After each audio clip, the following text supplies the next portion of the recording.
Hi everybody. Success usually comes to those who are too busy to be looking for it. Today is 24th of October 2022. Let us have a quick discussion of all these important topics. This is prelims 2023 course. इस course के लिए 28th of May 2023 prelims exam के लिए we are doing all these things. Then Telegram quiz है every day in morning. We are having 5 such multiple choice questions. Join. Quiz number 169 geography के answers हैं Cape Comorin को बोला जाता है कन्याकुमारी भी। Saddle Peak is the highest peak of Andaman and Nicobar, this is located in north Andaman. Adam's Bridge begin होता है Dhanushkodi south. Sriharikota island located है नियर पुलिकत लेक। और रामेश्वरम वो आइलैंड है जो लाई करता है between India and Sri Lanka, Pamban island. ये क्विज नंबर 170 है। पहला सवाल है which one of the following is a volcanic island of India, volcanic island of India. Then Jhumri Telaiya, इस पे काफी सारे सॉन्ग्स भी होते हैं और ये बिहार पीएससी का सवाल भी है। Jhumri Telaiya famous for request of songs on radio, it is located in which state. यहाँ जो भी ये मैं आपको सवाल देता हूँ ना, these are primarily previous year question papers, previous year question paper के क्वेश्चंस है।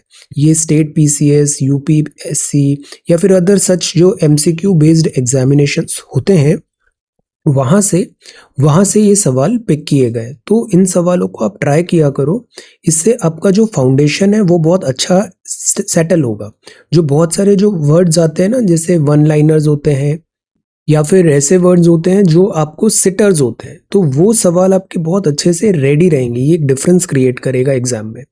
Chhattisgarh does not have common border with which state? Which one of the following tribes of India belong to the Proto-Australoid race? Transhumance practiced होता है किस tribe के द्वारा? तो ये 5 सवाल हैं आज के लिए। Chhattisgarh and this is Proto-Australoid and this is transhumance. So these are 5 questions for today.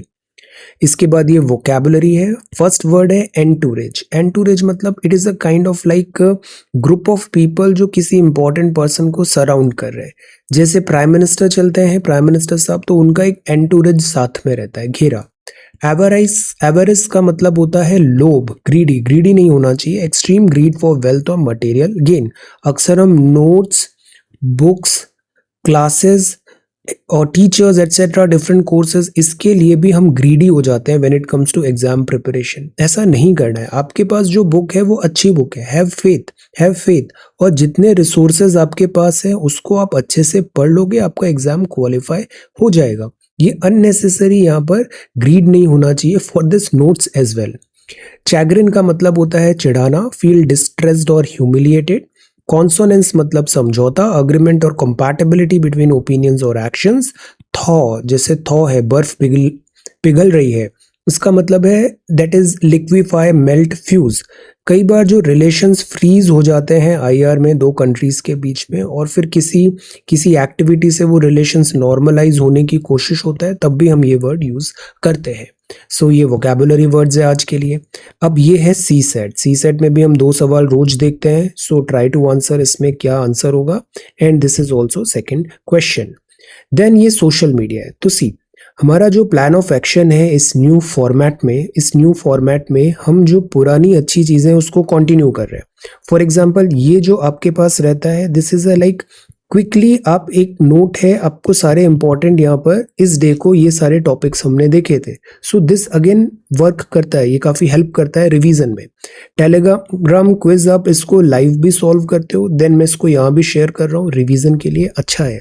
Daily हम ऐसे 5 एमसीक्यूज भी देख रहे हैं, core subjects in current affairs के, वोकैबुलरी भी देख रहे हैं, सी सेट भी देख रहे हैं। Now this is social media. Then हम सर्टेन नोट्स देखेंगे इंपॉर्टेंट टॉपिक्स के, जो न्यूज़ है, जो एडिटोरियल्स एटसेट्रा है न्यूज़पेपर में।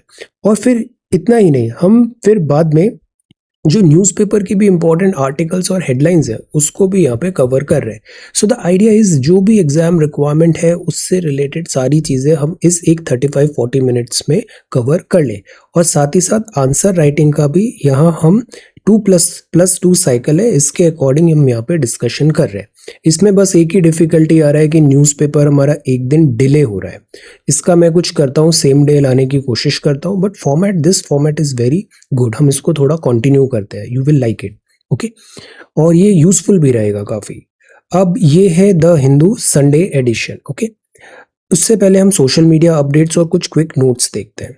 तो दिस इज जैसे स्नो लेपर्ड है। स्नो लेपर्ड 4 राज्यों में है, हिमाचल, उत्तराखंड, सिक्किम, अरुणाचल और 2 यूटीज में, जम्मू एंड कश्मीर और लद्दाख में। तो ये स्नो लेपर्ड है। स्नो लेपर्ड को घोस्ट ऑफ माउंटेन भी बोलते हैं।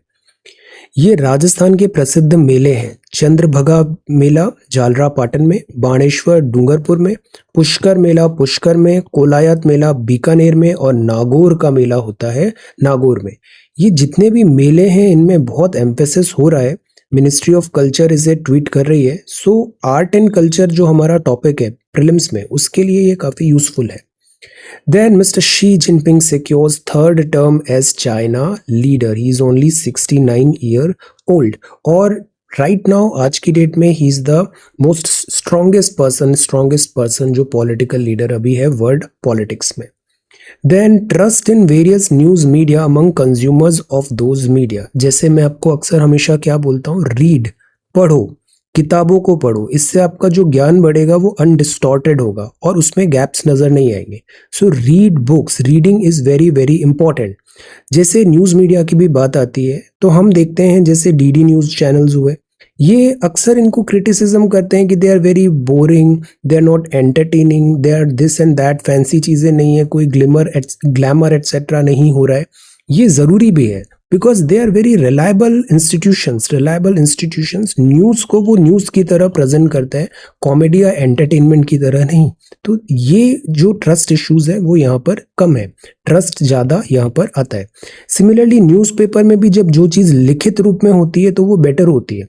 All India this AIR news है, all India radio, private news channel and online news website. तो सी ये जो डेटा है ये इंडियन एक्सप्रेस ने ये सर्वे कराया था। तो दैट इज व्हाट आई से कि जो सरकारी जो होते हैं, you are preparing for government exams as well, ये ज्यादा रिलायबल न्यूज है आपके लिए। सिमिलरली न्यूज़पेपर को पढ़ना चाहिए। ऑल इंडिया रेडियो की आप बुलेटिन्स भी सुन सकते हैं। दिस इज एक्चुअली जो करंट अफेयर्स और न्यूज मीडिया जो हमारे काम का है। It's time for our weekend quiz. दूध में मिलाए जाने वाले सूक्ष्म पोषक तत्वों के नाम बताइए, CAD या BOC दोनों। करेक्ट जवाब क्या होगा, आंसर। और ये है आयुर्वेदा वीक, और ये जो दिख रहा है this is called saffron. Saffron को बोलते हैं केसर। सैफ्रॉन बहुत इंपॉर्टेंट हर्ब है आयुर्वेदा में, ब्यूटी ट्रीटमेंट्स भी होते हैं और इसका इफेक्टिव यूजेज है, मेडिसिनल यूजेज भी है, depression, anxiety, stress, headache and vomiting में भी। सो ये जो सैफ्रॉन है ये कहाँ मिलता है इंडिया में, किस स्टेट में मिलता है, किस यूटी में मिलता है, किस प्लेस में मिलता है सैफ्रॉन, और किस टाइप की सॉइल में सैफ्रॉन मिलता है, उस सॉइल की स्पेशलिटी क्या होती है, answer. So this is saffron.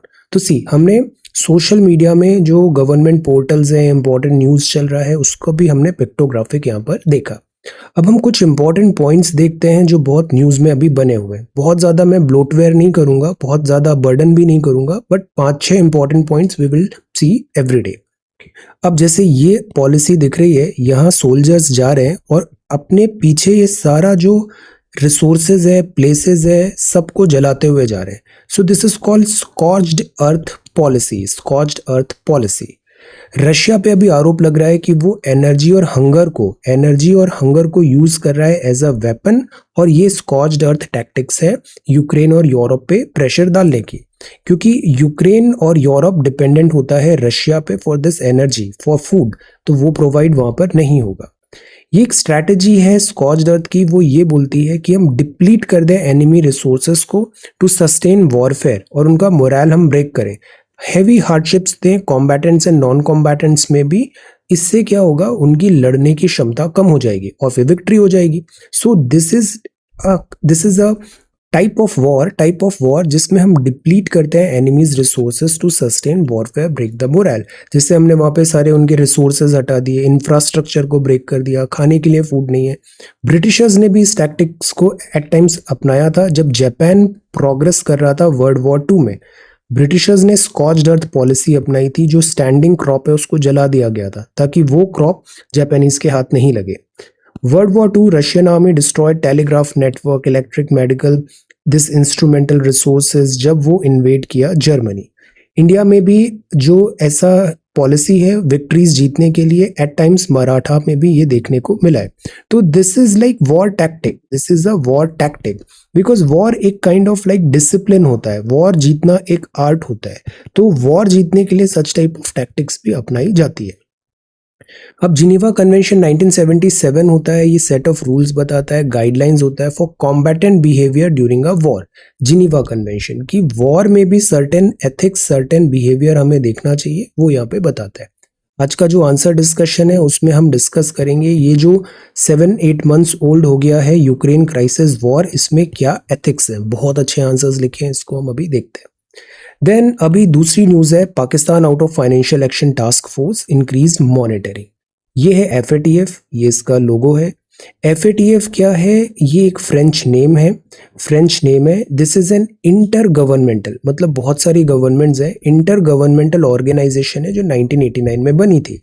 और इसका काम क्या है, G7 इनिशिएटिव था, because it is like economy money related है, और G7 फाइनेंस से रिलेटेड ग्रुप है, जो स्ट्रॉन्ग इकोनॉमीज है उनका ग्रुप है।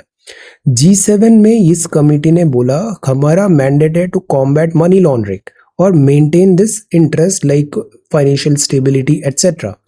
शुरू में ये केवल मनी लॉन्ड्रिंग था, बट बाद में टेररिज्म को भी इस्तेमाल किया जाने लग गया फॉर मनी लॉन्ड्रिंग। तो टेररिज्म इंक्लूडिंग टेररिज्म फाइनेंस भी इसमें इंक्लूड किया 2001 में। इसका हेडक्वार्टर पेरिस फ्रांस में है, ग्रुप ऑफ 7 है, 1989 फाउंडेड है, प्रेसिडेंट टी राजा कुमार है, एफएटीएफ है। पर्पस है combat money laundering and terrorism financing, and it is a intergovernmental organisation. Okay, अब एफएटीएफ ने पाकिस्तान को 4 साल से रखा था दिस ग्रे लिस्ट में, और अब यहाँ पर ग्रे लिस्ट से पाकिस्तान को हटाया गया है। पाकिस्तान पे चार्जेस थे to curb terror financing, Pakistan terror financing, state sponsored terrorism and money laundering के चार्जेस थे, और यहाँ पर ग्रे लिस्ट में रखा था। एफएटीएफ ने निकारागुआ को भी हटा दिया है अभी ग्रे लिस्ट से। सो एफएटीएफ इंटर गवर्नमेंटल बॉडी है, 1989 में बनी थी। Global financial system, money laundering को रोकती है, टेररिस्ट फाइनेंसिंग को रोकती है, proliferation of weapons and mass destruction को भी रोकती है। एक्चुअली हम बोलते हैं हर एक्टिविटी के लिए आपको मनी चाहिए, सो इवन टेररिज्म के लिए भी आपको मनी चाहिए, वेपन्स खरीदने के लिए भी मनी चाहिए। और तो द आइडिया इज अगर हम इन terrorist activities, weapons of mass destruction, money laundering etcetera को रोकना है, तो इनका जो फाइनेंस हो रहा है उसको रोक दो, अपने आप ये एक्टिविटीज ड्रॉप हो जाएगी। So that is why Pakistan पे प्रेशर बनाया गया to curb terror financing and money laundering. इसमें 39 मेंबर्स हैं, इंडिया भी इसका मेंबर है। एफएटीएफ इंटरनेशनल स्टैंडर्ड्स बनाती है to prevent illegal activities and harm they cause to society. Global anti money laundering this यहाँ पर इनिशिएटिव्स हैं, काउंटर टेररिस्ट फाइनेंसिंग भी इसके स्टैंडर्ड्स है। तो दिस इज एफएटीएफ। अब एक लिस्ट है ग्रे लिस्ट, जिसमें पाकिस्तान था। तो ग्रे लिस्ट का मतलब होता है इट इज लाइक ब्लैक नहीं है, अभी बस स्ट्रिक्ट मॉनिटरिंग है, वहां पे इंक्रीज्ड मॉनिटरिंग है। ये लिस्ट ऑफ कंट्रीज हैं जो एफएटीएफ जिस पे एक नजर बना के रखी हुई है, उधर उनको एक टारगेट्स दिया जा रहा है कि आप अपनी रिजीम चेंज करो और money laundering, terrorist financing, proliferation finances को कम करो। कंट्रीज जो ग्रे लिस्ट में होती है उनमें कैसे रिस्ट्रिक्शंस लगते हैं, जैसे आईएमएफ उस पर रिस्ट्रिक्शन लगाएगा, वर्ल्ड बैंक, एडीबी, लोन्स नहीं मिलेंगे उन्हें वर्ल्ड बैंक एडीबी से, दूसरी कंट्रीज से, इंटरनेशनल ट्रेड नहीं होगा, इंटरनेशनल बॉयकॉट होगा।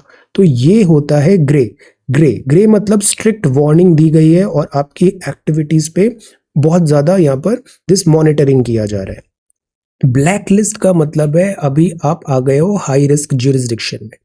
तो एफएटीएफ इनको नॉन कोऑपरेटिव मानता है और इन पे बहुत स्ट्रिक्ट दिस सैंक्शंस एटसेट्रा लगते हैं मॉनेटरी सिस्टम के। तो ये ब्लैक लिस्ट है। आज की डेट में ब्लैक लिस्ट में कितनी कंट्रीज हैं, 10। तो ये grey list and black list. Pakistan grey list में था, अब ये इससे हट गया है। अब इसमें हमारा टेक क्या है, we are happy, in fact we are happy because we do not want our neighbour to be involve in such terrorist activities, state sponsored terrorism. So we are in fact happy कि यहाँ पाकिस्तान इन चीज़ों से अपनी डिस्टेंस मेंटेन कर रहा है। But again इसमें credibility कितनी होती है और ये पॉलिसी कंटिन्यू रहती है, this also we need to ensure. So let us see. जो थर्ड टॉपिक है वो है great Indian bustard. Look at this bird, this is a huge bird. ये अभी केवल 150 150 करीब बची हुई है। रीजन है इनकी डेथ का, हैबिटेट जहां ये रहती है इनके घर ही डिस्ट्रॉय हो गए। Why? Because of anthropogenic activities. इनका हंटिंग भी होता है, ब्रीडिंग बर्ड्स बहुत कम है, तो दैट इज वाई इनकी संख्या काफी कम हो गई है। ये जो स्पॉट्स दिख रहे हैं ना इंडिया के मैप में, प्राइमरली राजस्थान में, इसके अलावा इस जोन में भी ये पूरी बर्ड्स मिलती है। ये largest land bird in India है, dry grasslands and scrub forest में मिलता है। तो this is great Indian bustard, इसको बचाना जरूरी है, इसके कंजर्वेशन में एफर्ट्स डाल रहे हैं।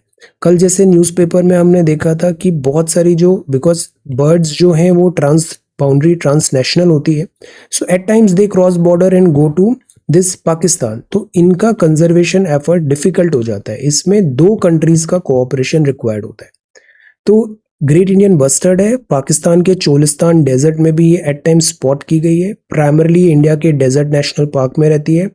ग्रेट इंडियन बस्टर्ड है आंध्रा, गुजरात, कर्नाटका, महाराष्ट्र, मध्य प्रदेश, राजस्थान में भी मिलती है, स्टेट बर्ड ऑफ राजस्थान है।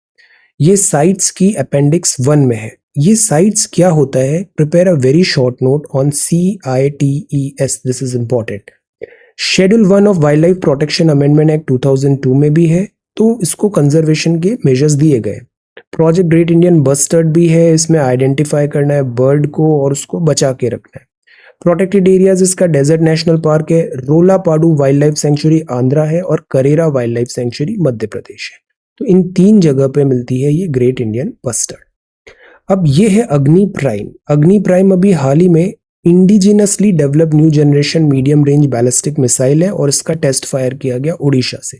बैलिस्टिक मिसाइल मतलब ये प्रोजेक्टाइल फॉलो करेगी, it will go up, then फिर ग्रेविटी से जहां इसको गिराना है वहां पे दिस फायर होगी।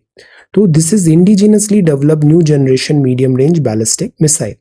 इसके की फीचर्स क्या हैं, ये 2 स्टेज है, कैनिस्टराइज्ड सॉलिड प्रोपेलेंट मिसाइल है, dual redundant navigation guidance system है।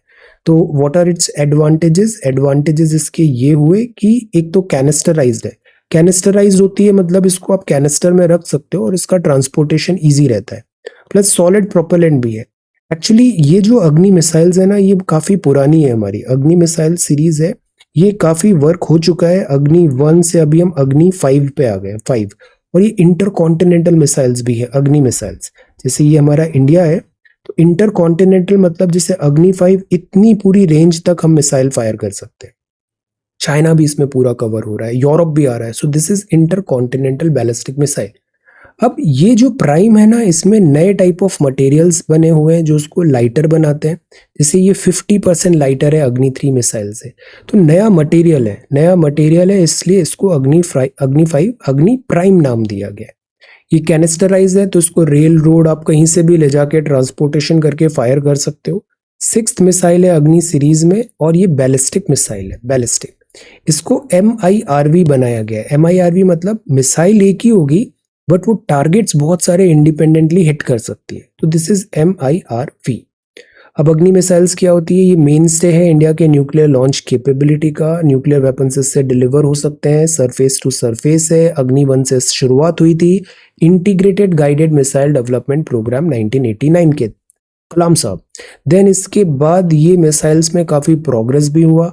आज की डेट में सरफेस टू सरफेस मिसाइल में अग्नि है, पृथ्वी है, शौर्य है और सूर्या मिसाइल है, और इसमें ये नया एडिशन है, दिस इज अग्नि प्राइम।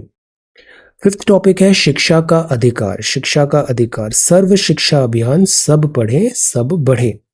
कॉन्स्टिट्यूशन में शिक्षा के प्रोविजन दिए गए हैं। Part 4 of Indian constitution, article 49, article 39F, directive principles of state policy, instrument of instructions, इसमें लिखा है state funded equitable and accessible education होना जरूरी है। 42nd अमेंडमेंट 1976 में जो एजुकेशन था उसको कॉन्करेंट लिस्ट में रखा गया। कॉन्करेंट लिस्ट मतलब अब उसमें राज्य भी नियम बना सकता है और केंद्र भी नियम बना सकता है। तो DPSP में है, कॉन्स्टिट्यूशन में है, फंडामेंटल राइट्स में भी है, आर्टिकल 21A, और लिखा है एजुकेशन इज इंपॉर्टेंट। अब इसलिए बिकॉज इंस्ट्रूमेंट ऑफ इंस्ट्रक्शंस है, DPSP है, गवर्नमेंट DPSP को एज अ गाइडेंस मान के पॉलिसी फॉर्मुलेशन करती है। तो एजुकेशन पॉलिसी गवर्नमेंट की जो होगी वो होगी एजुकेशन रिलेटेड इनिशिएटिव्स आगे बढ़ाने की। 86th अमेंडमेंट में ये आर्टिकल 21A फंडामेंटल राइट भी हुआ, और 21A में याद रखना है एज 6 से 14 साल के बच्चे हैं जिनको फ्री और कंपलसरी एजुकेशन मिलेगी। तो higher education, professional education is not your fundamental right, elementary basic education 6 से 14 साल के बच्चे का is your fundamental right. Right to education है 2009, 6 से 14 साल के बच्चों को एजुकेशन देता है। 25% रिजर्वेशंस भी होते हैं इसमें डिसएडवांटेज सेक्शन ऑफ सोसाइटी के लिए, और गवर्नमेंट स्कूल्स भी बनाती है, जैसे सर्व शिक्षा अभियान तो इनिशिएटिव है, मिड डे मील भी इनिशिएटिव है। नवोदय विद्यालय होते हैं, ये बहुत अच्छे विद्यालय होते हैं नवोदय विद्यालय। केंद्रीय विद्यालय होते हैं, I am from KV, this is Kendriya Vidyalaya. IT education में भी हम इन्हें फोकस कर रहे हैं। तो education is like a future, investment in future, so very important. अब इसमें आगे ये आ रहा है नेशनल करिकुलम फ्रेमवर्क। तो इसके 4 सेक्शंस हैं। स्कूल एजुकेशन में क्या करिकुलम रहे, early childhood care and education हो, बच्चों के शुरुआती दौर में बॉडी भी डेवलप हो रही है, early childhood care. Then teacher education होना भी जरूरी है, टीचर वेल क्वालिफाइड है तभी तो पढ़ाएगा। फिर एडल्ट एजुकेशन भी जरूरी होगी। तो framework focuses on Panchkosh concept. Panchkosh concept क्या होता है, जिसे अपना एंशिएंट इंडिया में एम्फेसिस होता है बॉडी माइंड कनेक्शन। पहला जैसे फिजिकल डेवलपमेंट, शारीरिक विकास, डेवलपमेंट ऑफ लाइफ एनर्जी प्राणिक, देन इमोशनल मेंटल डेवलपमेंट मानसिक, इंटेलेक्चुअल डेवलपमेंट बौद्धिक, स्पिरिचुअल डेवलपमेंट जो चैतन्य है वो भी होना चाहिए। तो एज अ स्टूडेंट आप एग्जाम भी प्रिपेयर कर रहे हो, इसका मतलब ये नहीं है वन डायमेंशनल आप बढ़ो, आपको ये सारा एक होलसम पर्सनालिटी डेवलप करना चाहिए। फिजिकली हेल्दी रहो, लाइफ एनर्जी प्राणिक आप जो है आपका फोर्स जो है उसको स्ट्रांग रखो, इमोशनली मेंटली स्ट्रांग रहो, इंटेलेक्चुअल बनो, स्पिरिचुअल डेवलपमेंट भी आप करो। तो ये 5 पार्ट्स जो है, very good points noted down, बहुत जरूरी है। अब एक स्टेटमेंट आया है कि रुपी का इंटरनेशनलाइजेशन कर देना चाहिए। देखो, रुपी हमारा इंडियन करेंसी है, हम फॉरेन ट्रेड करते हैं, जैसे यूएस के साथ ट्रेड करते हैं इतना, चाइना के साथ इतना, UAE, Saudi, Iraq, Singapore, Hong Kong, Indonesia, south Korea, Australia, ये टॉप कंट्रीज हैं, टॉप ट्रेडिंग पार्टनर्स हैं। वर्ल्ड ट्रेड प्राइमरली डॉलर पे हो रहा है, बट डॉलर बहुत ज्यादा स्ट्रांग हो रहा है, रुपी उसके कंपैरिजन में डेप्रिशिएट हो रहा है। प्लस ये जो डॉलर का ट्रेड हो रहा है, इससे हमारी डिपेंडेंसी भी डॉलर पे हो रही है। So why not we can have this trade, international trade in rupee, जो काफी कम है इंटरनेशनल ट्रेड इंडिया जो रुपी में कर रहा है, इसको बढ़ाएं और रुपी को ज्यादा प्रोमिनेंट करें। इससे जो डॉलर फ्लक्चुएशन है उससे हम खुद को सेफ गार्ड कर लेंगे। तो एक्चुअली डॉलर स्ट्रांग होता है, रुपी वीक होता है, तो हमारे फॉरेक्स रिजर्व में लॉसेस होने लग जाते हैं, आरबीआई प्रेशर में आ जाता है। तो अभी शक्तिकांता दास साहब ने कहा, नहीं, आरबीआई दिस डीवाई गवर्नर ने कहा, डेप्यूटी गवर्नर ने कहा कि इंटरनेशनलाइजेशन ऑफ रुपी में रिस्क है, but it is unavoidable, it has to be done. तो पिच ये है कि इंटरनेशनलाइजेशन ऑफ रुपी करें, मतलब रुपी को एज एन इंटरनेशनल करेंसी की तरह हम पुश करें। इससे क्या होगा, हमारी इकोनॉमी का साइज भी बढ़ेगा, एक्सटर्नल सेक्टर नए मार्केट्स में रुपी को इंट्रोडक्शन मिलेगा। Then local currency cross border transactions में भी हम यूज कर सकते हैं। इससे रुपी का जो एक्सेप्टेंस है इंटरनेशनल लेवल पे वो बढ़ेगा। हम ज्यादा, जैसे अभी रशिया से हमने रुपी में ट्रांजैक्शन करने की बात की, सऊदी से हम रुपी में ट्रांजैक्शन कर सकते हैं, यूएई से कर सकते हैं। So we need to push rupee. इससे क्या होगा, जो इंपोर्ट एक्सपोर्ट का ट्रेड है, करंट अकाउंट ट्रांजैक्शंस जो हैं, उसमें इंडिया को एक थोड़ा स्टेबिलिटी आएगी। बट जरूरी ये होगा कि तब हम फुल कैपिटल अकाउंट कन्वर्टिबिलिटी करें, convert local financial assets and foreign financial assets vice versa. तो कैपिटल अकाउंट कन्वर्टिबिलिटी इंडिया में है, बट करंट अकाउंट नहीं है। तो रुपी को इंटरनेशनलाइजेशन करने के लिए करंट अकाउंट भी होना चाहिए और कैपिटल अकाउंट कन्वर्टिबिलिटी भी होना चाहिए, और करंट को भी हमें इंट्रोड्यूस करना पड़ेगा।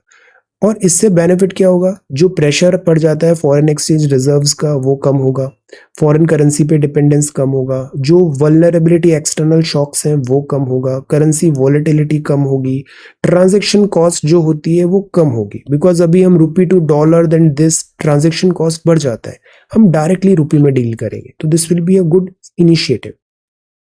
रिस्क क्या होगा, करंट अकाउंट अभी पार्शियली कन्वर्टेबल है। एक तारापुर कमिटी क्या होती है, tell prepare a short note on Tarapore committee. ये जो करंट अकाउंट कन्वर्टेबिलिटी है, इससे ये भी हो सकता है कि फ्लाइट ऑफ कैपिटल हो जाए। इंडियन रुपी बाहर ज़्यादा स्टोर हो जाए और उससे हमारे इंडियन इंटरेस्ट है वो कॉम्प्रोमाइज़ हो सकते हैं। जैसे डॉलर्स है ना, चाइना के पास बहुत डॉलर है, चाइना के पास बहुत डॉलर्स का रिजर्व बना हुआ है, तो चाइना इन डॉलर्स के रिजर्व को एज अ वेपन भी यूज़ कर सकता है अगेंस्ट यूएसए, जो यूएसए की करेंसी है डॉलर, बट चाइना के पास डॉलर के रिजर्व्स बहुत ज़्यादा है। तो सिमिलरली अगर एक किसी कंट्री के पास रुपी के रिजर्व्स बहुत ज़्यादा हो गए, तो उससे हम कैसे चेक करेंगे, वल्नरेबिलिटी हो सकती है एक्सटर्नल शॉक्स में भी। तो ये रिस्क है बट बेनिफिट्स आउटवे करते हैं रिस्क को, that is why it is unavoidable, ये यहाँ पे पिच किया है। तो देखो ये 6 इंपॉर्टेंट टॉपिक्स हमने देखे, ऐसे 5-6 इंपॉर्टेंट टॉपिक्स मैं आपको डेली कराता हूँ, है ना। और इसके बाद न्यूज़पेपर जो फॉर्मेट है वो तो कंटिन्यू हम करेंगे। Track routes are ready, wait is for the road. तो ये ट्रैकिंग होती है, अक्सर हम एडवेंचर्स दिस हिल्स माउंटेन्स में जाते हैं, तो ये विजयनगर में मोटरेबल रोड भी स्टार्ट हो गया है। ट्रैकिंग अरुणाचल का है, अनएक्सप्लोर्ड अरुणाचल। देन फिक्शन है, न्यू ओमिक्रॉन वेरिएंट है, इंडिया जीत गया आज।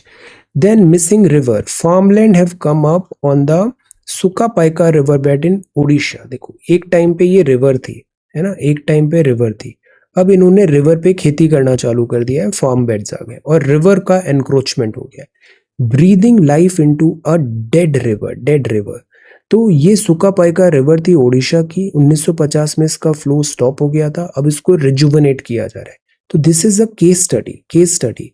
इस केस स्टडी को आप किसी आंसर राइटिंग में अपना आंसर, अपने स्टेटमेंट को पुश करने के लिए ये वाली आप केस स्टडी यूज कर सकते हो, रेफरेंस दे सकते हो। तो यहाँ पर 70 साल पुराना इसका फ्लो बंद हो गया था, इसको उन्होंने रिजुवनेट किया, एनजीटी भी इसको अप्रिशिएट कर रही है। ये ओरिजिनेट होती है से महानदी, नियर महानदी अयातपुर विलेज में, और फिर महानदी में फिर मिलती है बंकाला में। तो द वे इस रिवर को 70 इयर्स बाद वापस लाइफ दिया गया है, अप्रिशिएबल है। So this is breathing life into a dead river. Xi Jinping set to begin a third term in command of China is rivals forced out. तो this is extraordinary, और यहाँ जो events हुए थे वो भी extraordinary है। Presently mister Xi is possibly the most strongest, this person जो है most powerful person in the world है अभी, mister Xi Jinping. Info on Rohingya detention centre secret है, प्रेजेंट लोकेशंस जो है वो सीक्रेट है, डिस्क्लोज नहीं किया गया है। Saudi crown prince Mohammed bin Salman expected to visit Delhi on November. India के काफ़ी अच्छे टाइज हैं सऊदी के साथ, and this Mohammed bin Salman crown prince के साथ भी। तो Saudi crown prince and prime minister of kingdom of Saudi Arabia, अभी यहाँ पे मीटिंग होगा, प्राइम मिनिस्टर मोदी साहब से मिलेंगे। देन लाइकली होगा बोथ लीडर, बाली इंडोनेशिया में भी जो मीटिंग हुआ था नवंबर 15-16, देन G20 समिट अभी होगा। देन इसके बाद मीटिंग होगा, 10 एशियन वहाँ पे कंट्रीज भी होंगे around the same time. Let us see, Biden और दिस एमएसपी की इतनी बनती नहीं है, let us see. India 10 nation Asian grouping have been in talk of upgrading relationship, comprehensive strategic partnership बढ़ाने की बात है। एशियान एक बहुत इंपॉर्टेंट ब्लॉक है इकोनॉमिकली एंड जियो स्ट्रैटेजिकली, इससे स्ट्रॉन्गर टाइज होना चाहिए, इंडिया को बहुत बेनिफिट होगा। सऊदी अरेबिया होस्टेड G20 2020 में, इंडिया नेक्स्ट ईयर कर रहा है दिल्ली सितंबर 2023 में। सो लेट अस सी, अभी स्टार्स बहुत अलाइंड है when it comes to geopolitics India के फेवर में। Then to curb fireworks, agencies spin hopes on awareness drives violation penalty। तो देखो ये क्या है, स्मोक गन है, एंटी स्मोक मेजर है। स्मोक में ऐसे यहाँ पे एरोजोल्स आते हैं और फिर वो सेटल हो जाता है सारा dust etcetera, this is anti smoke gun. Security beefed up for Deepavali, then sweets, then this is Prakasam districts, आईटियंस and back to charcoal. LPG price बढ़ रहा है, तो तेलंगाना में नालगोंडा डिस्ट्रिक्ट में यहाँ पर फिर से charcoal from would and abandoned industrial unit में हो रहा है। एलपीजी महंगा हो गया है, तो फिर back to this polluting charcoal पे फ्यूल दिस डिपेंडेंट हो गए। ये न्यू स्पीशीज है जीनस अलामेनिया स्पॉटेड, ये नई स्पीशीज है, इसको मैं नोट्स में कवर कर दूंगा। Information on Rohingya detention centre is a secret. Technical failure अभी आर्मी चॉपर जो क्रैश हुआ उसका रीजन था। इसरो का हेवीएस्ट रॉकेट है with 36 satellites on board lifts of, so this is really good. Satish Dhawan space centre Sriharikota से ये लिफ्ट हुआ। LMV-3M2 है, वन वेब इंडिया 1, 36 सैटेलाइट्स हैं इसमें, सेकेंड लॉन्च पैड यहाँ पर लॉन्च हुआ। तो ये कमर्शियल सैटेलाइट मिशन जो है, इसरो भी एक्चुअली कमर्शियलाइज हो रहा है पैसे, बिकॉज इससे एक सोर्स ऑफ इनकम आ सकता है। न्यू स्पेस इंडिया लिमिटेड इसकी कमर्शियल सैटेलाइट ब्रांच है इसरो का, और उसका ये दिस मिशन था। डिपार्टमेंट ऑफ स्पेस, ये दिस एंटरप्राइज है, सेंट्रल पब्लिक एंटरप्राइज है department of space. Global commercial launch है सर्विस मार्केट में। तो हम क्या करेंगे, रॉकेट्स हमारे हैं, लॉन्चिंग हम कर रहे हैं, और जिन सैटेलाइट्स को लॉन्च होना है हम उनसे एक फी चार्ज कर लेंगे। तो एक it is a very big business, big बहुत ज़्यादा बूमिंग बिजनेस है। तो ये 5th फ्लाइट है, first Indian rocket with 6 ton of payload है। 6 ton is a huge number, this 6 ton of payload यहाँ पे लॉन्च हो। गुड। ये ऐसे हैवी लिफ्टिंग ज़रूरी होगा, जैसे हम बाद में गगनयान वगैरह भी देख रहे हैं, देन चंद्रयान भी आगे फ्यूचर हम देखेंगे। तो हैवी लिफ्टिंग के लिए ये स्ट्रॉन्ग जो रॉकेट्स हैं ये बहुत ज़रूरी होंगे। NGT stops Corbett Tiger safari work till panel submits tree felling report. ये मुगाफी will be paved with Tracker's Dream। ये डिस्कवर किया था असम राइफल्स ने 1961 में। China party amends constitution, core status of mister she. आज की डेट में मिस्टर शी अनपैरेलल है, कोई कंपटीशन नहीं है दिस पार्टी में भी एंड ओवरऑल भी। चाइना में प्रोबेबली नेक्स्ट टर्म भी शी जिनपिंग ही रहेंगे। जॉनसन वापस कोशिश कर रहे हैं प्राइम मिनिस्टर रेस में आने का, बिकॉज ट्रस्ट ने रिजाइन कर दिया है। Pro Russian officials order evacuation Kherson में। और ये है ग्रेजिंग एनिमल। सी, नेचर की सबसे अच्छी ब्यूटी क्या होती है, चेक एंड बैलेंस। ये जो ग्रेजिंग एनिमल्स होते हैं, घास जो खाते हैं, ये फॉरेस्ट का, श्रब्स का, हर्ब्स का, इन सब का एक चेक लगा के रखते हैं। तो द आइडिया इज इससे एक बैलेंस बना रहता है। ये जो ग्रेजिंग एनिमल्स हैं ये इंपॉर्टेंट है इन मिटिगेटिंग क्लाइमेट चेंज को कम करने के लिए। तो इनका जो इम्पैक्ट होता है, इससे स्टेबिलिटी आती है, सॉइल कार्बन होता है, इनके जो हूफ्स होते हैं उससे सॉइल ऊपर नीचे होती है, और ओवरऑल सॉइल एब्जॉर्बिटी, ऑक्सीजन उसका बढ़ता है। It is good. तो रिसर्च में भी यही आया है कि ये इकोसिस्टम सर्विसेज करते हैं।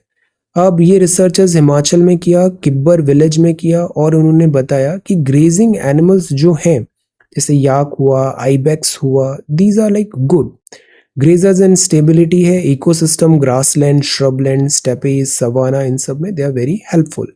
Dryland seem to lack a legitimate standing in our policy due to the unfortunate wasteland tag which originated during colonial past। देखो, एक होते हैं प्रोटेक्टेड फॉरेस्ट, इसमें आ जाता है सेंचुरीज, नेशनल पार्क्स एक्सेट्रा। एक होती है ड्राईलैंड, ग्रासलैंड्स आ जाती है। इसको हम ना वेस्टलैंड ब्रिटिशर्स ने बना दिया था कि यहाँ पे कुछ ज़्यादा उगता नहीं है, फॉरेस्ट का पोटेंशियल नहीं है, बट इकोसिस्टम पोटेंशियल है, इकोसिस्टम सर्विसेज का पोटेंशियल है इन ग्रासलैंड्स में। तो ये जो मैमल्स होते हैं, अगेन ये एक बैलेंस एस्टैब्लिश करते हैं। They are good food security, livestock ecological substitutes इनके लाने की बात है।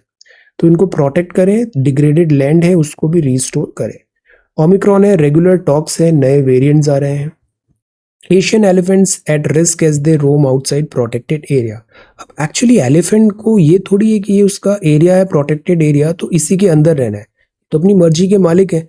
ये एट टाइम्स इस एरिया के बाहर घूमते हैं, और बाहर इनको प्रोटेक्शन मिलता नहीं है, और इनकी डिफिकल्टी आती है, पोचिंग हो जाती है। तो फॉरेस्ट कैसे ट्राई करें फॉरेस्ट ऑफिशियल्स की, इस प्रोटेक्टेड एरिया में ही रिस्ट्रिक्टेड रहे इनका मूवमेंट। तो the idea is long term survival के लिए ये ऐसे हमें लाने पड़ेंगे, बिकॉज अक्सर ट्रेन कोलिजन हो जाता है या फिर रोड एक्सीडेंट्स हो जाते हैं, एनिमल एंड ह्यूमन कॉन्फ्लिक्ट हो जाता है। Astronomers spot brightest ever explosion इन डीप स्पेस। तो डीप स्पेस में ये एक्सप्लोजन हुआ है, एस्ट्रोनॉमर्स ने यहाँ पे आइडेंटिफाई किया। Booster shot can protect against covid variant, scientist ऐसा बोल रहे हैं। Then lockdown increases exposure to indoor air pollution. देखो, इसमें सबसे बड़ी प्रॉब्लम क्या होती है, जैसे लकड़ी का चूल्हा है, ये जो धुआं है, ये धुआं बहुत हार्मफुल होता है, लंग्स डिसीजेस होती है। इसीलिए ये जो गैस चूल्हा है, एलपीजी सिलेंडर है, ये इंपॉर्टेंट, इससे धुआं नहीं होता। अगर इस तरीके का कॉन्टिन्यूड लॉन्ग टर्म एक्सपोजर होता है तो it is very detrimental to respiratory organs. तो because of this lockdown and etcetera, इसके दिस इंडोर एयर पॉल्यूशन बढ़े हैं। क्रोनिक डिसीजेस भी बढ़ा है, आपको सोना प्रॉपर चाहिए, sleep is medicine, sleep is very very important, do not compromise with your health. ये 5G है, 5G में अभी वेट होगा, अभी जस्ट रेगुलर टॉक है कि एक सॉफ्टवेयर पैच डालना पड़ेगा, अभी इसका कवरेज भी बढ़ेगा धीरे धीरे, लेट अस सी। पाकिस्तान को FATF ग्रे लिस्ट से हटाया, इसको हमने नोट्स में पढ़ लिया। सो this is the good thing. अब ये पूरा न्यूज़पेपर जो है ना हमें, बिकॉज बहुत सारा इसका न्यूज़ हमारे डायरेक्ट कॉन्टेक्स्ट में नहीं है, तो हमने इसको एक्सट्रैक्ट कर लिया इंपॉर्टेंट चीज़ें और उसको नोट्स में ऐसे देख लिया। इंडिया का रेस्पॉन्स क्या है कि इंडिया ने overall, because India is also a member of this 39 member group, हमने कंसेंसस दिया तभी पाकिस्तान FATF से हटा। अब इसमें अरिंदम बागची साहब ने ये कहा कि wait and watch, because verifiable ऐसे इनिशिएटिव्स होने चाहिए कि टेररिज्म स्ट्रिक्टली पाकिस्तान स्टॉप करने की कोशिश कर रहा है। ये RBI मॉनिटरिंग लिखा हुआ है और यहाँ पे धनलक्ष्मी बैंक को प्राइमरली बताया गया है।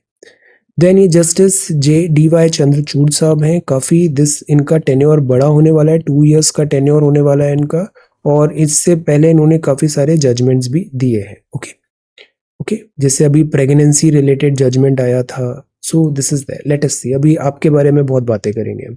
Then external sector pressures emerging as fresh challenges, inflation is not right, GST के अब फायदे नजर आ रहे हैं। तो देखो, GST डे 1 से सबने बोला था it is a game changer. Problem बस उसके एग्जीक्यूशन में हुआ था, और वो होता भी है जब इतने बड़े स्केल का रिफॉर्म आता है, it takes time. But the good thing is 5 years में ये काफी स्टेबलाइज हो गया है और फाइनेंसेस अब हेल्दी है। ICICI, so this is the Hindu, और यहाँ पर न्यूज है यूकेलिप्टस ऑयल का। यूकेलिप्टस ऑयल ये नीलगिरीज में मिलता है, एरोमेटिक पेन मेडिकेशन में भी यूज होता है, बायोडाइवर्सिटी का डिस्ट्रक्शन हो रहा है, seen as destruction of biodiversity. देखो ये जो यूकेलिप्टस है ना, actually they are water guzzler, और यहाँ जहाँ यूकेलिप्टस होता है वहाँ आसपास दूसरी स्पीशीज को ये पनपने भी नहीं देता, तो इससे बायोडाइवर्सिटी का लॉस होता है। बट ये जो ऑयल एक्सट्रैक्शन है, this is a big economy, eucalyptus oil का काफी डिमांड होता है, तो दिस इज दैट। तो ये तो हो गया द हिंदू न्यूज़पेपर, ये फॉर्मेट, अब इसको कंटिन्यू करते हैं। ऐसा सारा पेपर अच्छे से हमने देख लिया। आंसर राइटिंग आज भी नहीं है, ऑफ है, फेस्टिवल ऑफ। आप पुराने आंसर्स हम देखते हैं 19 अक्टूबर के। ये बड़ा इंपॉर्टेंट सवाल था, सबको करना चाहिए था कि रशिया यूक्रेन वॉर से आप एथिक्स को ढूंढो, सॉर्ट बाय ओल्डेस्ट करते हैं। सी, मैंने इस पे एंटी स्पैम लगा रखा है filter, but at times we are getting popular, तो ऑल टाइप ऑफ कमेंट्स यहाँ पे स्पैम एंड बॉट्स एटसेट्रा आते हैं। आप उसको फ्लैग कर दो, मुझे बता दो, I will remove all those comments. Okay, और इसका जो लेवल है दिस स्पैम का, वो भी मैं अप कर देता हूँ यहाँ पे। Okay, let us sort by oldest. अब देखो शुभांगी ने कितने अच्छे से इसको समझा कि ये जो पूरा रशिया यूक्रेन वॉर है, इसमें बहुत सारे ह्यूमैनिटेरियन क्राइसिस हुआ। इसमें वॉर इन डोनबास पहले एक थोड़ा बता दिया किस तरीके से यहाँ पे हुआ। इंटरनेशनल ऑर्डर को फॉलो कराना क्यों जरूरी है, इंटरनेशनल ऑर्डर को, रूल बेस्ड ऑर्डर को फॉलो कराना क्यों जरूरी है, डिसीजन लेना क्यों मुश्किल हो जाता है। जैसे इंडिया एक तरफ, रशिया फ्रेंड्स आ गए, एथिक्स दूसरी तरफ, यहाँ यूक्रेन में क्राइसिस हो रहा है, तो ह्यूमैनिटेरियन एंगल। इंडियंस को भी जो बहुत सारे मेडिकल एजुकेशन के लिए गए थे उनको एवैक्यूएट करना पड़ा। न्यूट्रलिटी कैसे रखें, तो इंडिया ने कितना अच्छा स्टेटमेंट लिखा कि वॉर का जमाना नहीं है, प्राइम मिनिस्टर साहब ने क्लियर कट बोला इसे। But at the same time जब हमें डिप्लोमेटिक जो चैलेंजेस आते हैं, तो हमने UNSC में जो वोटिंग हुआ UNGA में, उससे इंडिया एब्सटेन भी था। सो इसके बहुत सारे लेयर्स हैं, हमें ह्यूमैनिटेरियन और एथिकल व्यू पॉइंट्स यहाँ पे बताने थे और उसको डिस्कस करने थे अपने सिलेबस में। जैसे ह्यूमन राइट्स वायलेशन हुआ, civilian casualties not okay, arbitrary detention not okay, blockades हुआ, वर्ल्ड में एनर्जी क्राइसिस, इन्फ्लेशन क्राइसिस आ रहा है, नॉट ओके, हाइब्रिड वॉरफेयर हो गया, प्रोपोगेंडा हो गया। आज के टाइम पे इंटरनेट में जो दिखता है, सवाल ये उठता है कि वो सही है या it's just a propaganda, actually वो ट्रुथ है भी या नहीं है। एंड इकोनॉमिक इम्पैक्ट हुआ, फिर एक वे फॉरवर्ड भी बता दिया। अब इसमें ना आप थोड़े एथिक्स के थिंकर्स भी डाल सकते हैं। जैसे यहाँ पे आपने लिखा एथिकल इश्यूज क्या है ना, जैसे right to go to war, very good, this is very good point. Right to conduct in war, इसको एक बार सब लोग देखना, this is really good points, ये सारे अच्छे पॉइंट्स हैं। अभय ने भी कितना अच्छे से बताया। अभय आप बहुत अच्छा लिख रहे हो, बहुत अच्छे से, आप अपना ऐसे ही कंटिन्यू करो।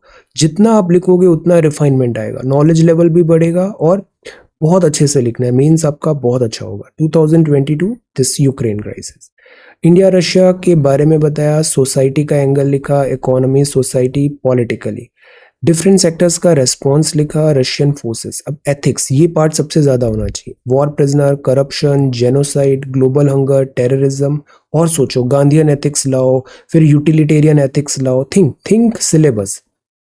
Shubham, this is again really good. अब Shubham see the to the point आया है कि व्हाट इज दिस एरिस्टोटल, तो सी द अप्रोच, रिफाइनमेंट सीधा एथिक्स पे हम आए, एरिस्टोटल ने क्या लिखा है, this is Aristotle, ethics. Human rights violation, सीधा हम यहाँ पे आए, violation of nation sovereignty, tranquillity and independence, SDG goals. और थोड़ा एलैबोरेट करो और सारे पॉइंट्स लिखो, your thought of like this direction बहुत अच्छा है, जिस डायरेक्शन में आपने ये लिखा है इसको और एलैबोरेट करो, एटलीस्ट 4-5 पॉइंट्स और लिखो यहाँ पे। Vimal, this is again really good. See अब यहाँ पर भी जयशंकर साहब के स्टेटमेंट से स्टार्ट किया और एथिक्स पे आ गए, territorial integrity, human rights, refugee, energy, और पॉइंट्स लिखो, नॉट 4, 8-10 पॉइंट्स सोचो इसमें, क्योंकि ये वॉर एंड नहीं हुआ है, अभी और बढ़ेगा। 1975 के बाद में आपने बताया, this is Nandini, very good, conflict के बारे में बताया। हम हेडिंग सब हेडिंग थोड़ा और यूज करें, जैसे ये पैराग्राफ्स है ना, हर पैराग्राफ को एक हेडिंग दे दो। करंट सिनेरियो, ये अच्छा स्टाइल है, 1 2 3 4, रशिया का स्टैंड, कॉन्फ्लिक्ट। अब एथिक्स ज्यादा लाने हैं हमें, एथिक्स पे सबसे ज्यादा फोकस करना है, think more points on ethics. Then Aditi, this is really good. Then India, पूरा वॉर बताया। अब देखो ये स्टाइल कितना अच्छा है, human tragedy, environment, foreign relation, human, ये सब एथिक्स के पॉइंट्स हैं सिलेबस में, और ये लिख दिया, फैंटास्टिक, यही जरूरत थी यहाँ पे, बहुत अच्छी बात है, this is really really good. अब इसमें कुछ एग्जाम्पल्स भी लिखो, इंडिया के स्टेटमेंट्स भी लिख सकते हो, कुछ डेटा फैक्ट्स भी डाल सकते हो, थिंक कुछ कोट्स एंड थिंकर्स के नाम भी लिख सकते हो आप। Neha, this is again good. अब देखो ये कितना अच्छा स्टार्ट किया है, वॉर नोबेल का, fantastic start is really good. Human kind war है। अब देखो एथिक्स में आते हैं, 1 2 3 4 5, means versus and, this is really good, मैं यही ढूंढ रहा था यहाँ पे, प्रपोर्शनेट, डिसप्रपोर्शनेट, फूड शॉर्टेज। तो हमें वॉर इतना नहीं लिखना है, हमें वॉर के एथिक्स ज्यादा लिखना है, गॉट इट। तो this is way forward, very nice.